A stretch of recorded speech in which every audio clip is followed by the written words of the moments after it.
God grace चर्चमध्ये आपलं स्वागत आहे। आपलं आजचं वचन आहे स्तोत्रसंहिता 91 याचं 13वं वचन।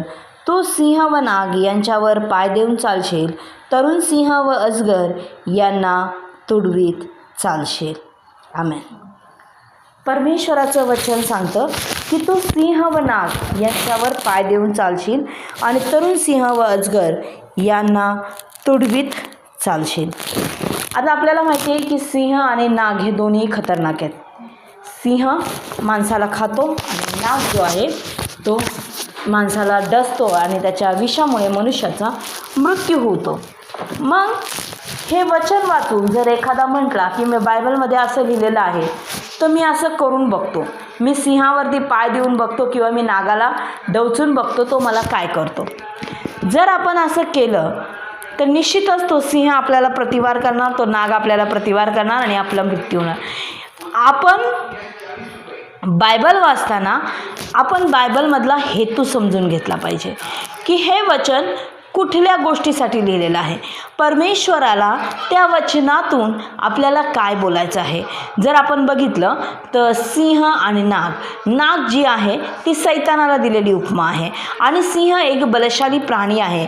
त्या सिंह आणि नागाप्रमाणेच सैतान आहे, कारण पेत्राच्या पत्रामध्ये पेत्र म्हणतो की सैतान हा गर्जणाऱ्या सिंहाप्रमाणे कोणाला गिळावे म्हणून शोधत फिरत आहे।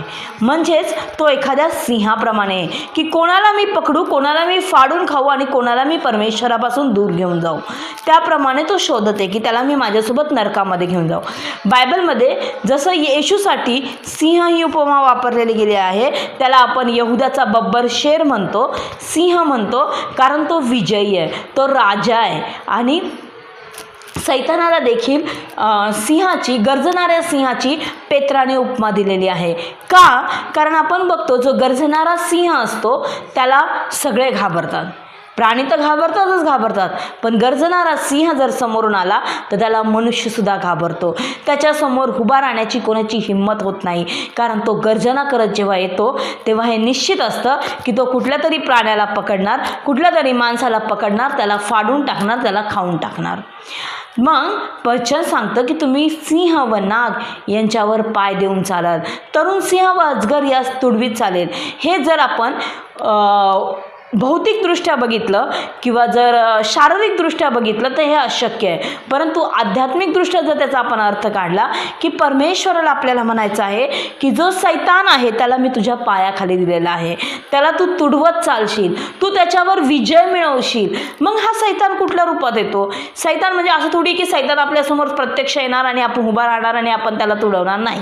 सैतान आपल्या पापांच्या रूपामध्ये येतो, आपल्याला एखादा लोभ होतो, व्यभिचार, चोरी, अनेक रूपामध्ये तो आपल्याला मोह माया टाकण्याचा प्रयत्न करतो। तो अनेक रूपात आपल्याकडे येतो, कधी तो आपल्या शेजाऱ्यांच्या रूपात येतो, कधी तो आपल्या मित्रांच्या रूपात येतो, कधी आपल्या मैत्रिणींच्या रूपामध्ये येतो, कधी आपल्या नातेवाईकांच्या रूपामध्ये येतो आणि तो आपल्यावरती हल्ला करतो। कधी तो आपल्या आजाराच्या रूपात येतो की आपला आजार आपल्याला इतका मोठा वाटतो की आपल्याला परमेश्वरापेक्षा जास्त महत्त्व आपण त्या आजाराला देतो की मला असं झालं, आपण 10 वेळा तेच घोषित करतो। पण आपण हे विसरतो की आपल्याला परमेश्वराने खाल्लेल्या फटक्यांद्वारे आपल्याला आरोग्य मिळाले। कधी कधी तो आजार इतका हवी होऊन जातो की लोक परमेश्वराला विसरून जातात। त्या दुःखामध्ये, त्या संकटामध्ये, त्या त्रासामध्ये जात असताना ते परमेश्वराला त्यांना विसर पडतो आणि परमेश्वर या ठिकाणी म्हणतो की तरुण सिंह व अजगर यास मी तू तुडवीत चालशील। परमेश्वराने आपल्याला अनेक वचनं दिलेली आहेत बायबलमध्ये। जर मत्ते 18 मध्ये बघितलं तर परमेश्वराचं वचन म्हणतं, मत्ते 18:18, की जे काही तू पृथ्वीवर बांधशील ते स्वर्गात बांधलं जाईल, जे काही तू पृथ्वीवर मोकळं करशील ते स्वर्गात मोकळं केलं जाईल। परमेश्वराने आपल्याला अधिकार दिलेत, परमेश्वराने आपल्याला सैतानाला तुडवण्याचा अधिकार दिलाय, सैतानाला मारण्याचा अधिकार दिलाय, सैतानावरती परमेश्वराने आपल्याला विजय मिळवलेला आहे। वचन सांगतं की त्या क्रूसखांबावरती परमेश्वराने आपल्याला सैतानाला मारून त्याचं डोकं ठेचून आपल्याला विजयी केलेला आहे। त्याने त्या ठिकाणी मृत्यूची नांगी मोडलेली आहे। परमेश्वर विजयी आहे, तो आपला यहोवा निस्सी आहे, तो आपला विजयाचा ध्वज आहे आणि म्हणूनच त्याने आपल्याला विजयी केले। प्रत्येक वेळी बायबल वाचताना आपण शब्दशः अर्थ नाही घ्यायचा। जसं स्तोत्रसंहिता 34 मध्ये आपण बघतो की तरुण सिंहास वान पडते, त्याची उपासमार होते, परंतु परमेश्वराला शरण जाणाऱ्यास कोणत्याही गोष्टीची वान पडत नाही किंवा उपास पडत नाही। तरुण सिंहाला कधी उपासमार होईल का? तो स्वतःची शिकार मिळवेल, तो स्वतःचं अन्न मिळवेल आणि तो आपलं पोट भरेल. पण इथे परमेश्वराला असं म्हणायचं आहे की एखादा व्यक्ती कितीही शूरवान असला, बलवान असला, ताकदवार असला, तर एखाद्या वेळेस त्याला कमी घटी होईल, त्याला एखादी गोष्ट मिळणार नाही, परंतु जो माझ्यावर विश्वास ठेवतो त्याला मी सर्व गोष्टी देऊन ठेवलेल्या आहेत, त्याला सर्व आशीर्वाद देऊन ठेवलेले आहेत. म्हणून आपण वचन वाचताना त्याचा अर्थ समजून ते वचन वाचणं गरजेचं आहे की ते वचनातून परमेश्वर आपल्याला काय सांगत आहे, परमेश्वर आपल्याशी काय बोलत आहे. परमेश्वराने प्रत्येकासाठी काही उपमा वापरलेल्या आहेत, त्याचा अर्थ समजून घेणं गरजेचं आहे. प्रत्येक गोष्टीचा अर्थ उलगडणं गरजेचं आहे आणि ज्यावेळेस त्याचा अर्थ आपल्याला कळतो त्यावेळेस आपण खरोखर परमेश्वराला धन्यवाद देतो की परमेश्वराने तुम्हाला आणि मला विजयी केलेला आहे. परमेश्वराने तुम्हाला आणि मला अधिकार दिलेला आहे या जगाला जिंकण्याचा. परमेश्वराने तुम्हाला मला अधिकार दिलेला आहे सैतानाला जिंकण्याचा. परमेश्वराने तुम्हाला मला अधिकार दिलेला आहे की आपला जो अशक्तपणा आहे, विकनेस आहे, आपल्यामध्ये जे पाप आहे, जे व्यभिचार आहे, ज्या वाईट गोष्टी आपल्यामध्ये आहेत, त्या प्रत्येकावर विजय मिळवण्याचा अधिकार परमेश्वराने तुम्हाला आणि मला दिलेला आहे. या सर्व गोष्टींवर परमेश्वर सांगतो की तुम्ही विजय मिळवाल. ते तुम्हाला काहीही करू शकणार नाही. तुम्ही तरुण सिंह व अजगर यास आपल्या पायाखाली तुडवत जाताल. म्हणजेच तुमच्यासमोर जेव्हा तुम्ही परमेश्वराच्या मार्गात चालाल, तुमच्यासमोर सैतानाने कितीही संकट आणली, कितीही समस्या आणल्या, कितीही प्रॉब्लेम आणले, तरी तुम्ही परमेश्वरापासून, त्याच्या वचनापासून दूर होणार नाहीत, तुम्ही बाजूला होणार नाहीत. तुम्ही परमेश्वराचा मार्ग कधी सोडणार नाहीत, तुम्ही चुकीच्या मार्गात जाणार नाहीत, तुम्ही वाईट मार्गाकडे तुमची लेकरं जाणार नाहीत. पण हे कधी होईल?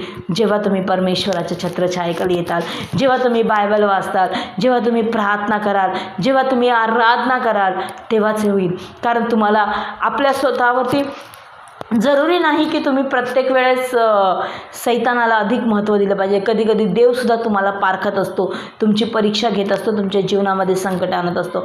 त्यावेळेस गरजेचं आहे की तुम्हाला वचन माहीत असणं गरजेचं आहे. ज्यावेळेस तुम्हाला वचन माहीत पडेल त्यावेळेसच तुम्ही त्या वचन म्हणजे दुधारी तलवार आहे. पौलुस म्हणतो की ते आपल्यासाठी शस्त्र एक तलवार आहे. जर आपल्याला शत्रूचा सामना करायचा तर आपल्याकडे तलवार पाहिजे, ढाल पाहिजे, तरच आपण शत्रूचा सामना करू शकू. आणि हे तलवार आणि ढाल म्हणजे आपलं वचन आहे. जर आपल्याला वचन माहीत असेल, येशू ख्रिस्ताने जेव्हा अरण्यात त्याची परीक्षा पाहिली होती, सैतानाला कसं हरवलं? वचनाच्या द्वारे. सैतान त्याला म्हटलं, तू जर देवाचा पुत्र आहे, तुला भूक लागली तर या धोंड्यांना भाकरी व्हायला सांग. तो म्हटला की परमेश्वराचं वचन सांगतो, तू फक्त भाकरीने जगत नाही तर परमेश्वराच्या मुखातून निघणाऱ्या प्रत्येक वचनाने तू जिवंत राहशील. त्यानंतर परमेश्वराने त्याला उंच टेकडीवर नेलं आणि म्हटला, तू जर देवाचा पुत्र आहेस तर इथून खाली उडी मार. कारण तो सांगतो आणि सैतानाला पण वचन माहिती आहे की तो तुझे देवदूत पाठवून तुझं रक्षण करील.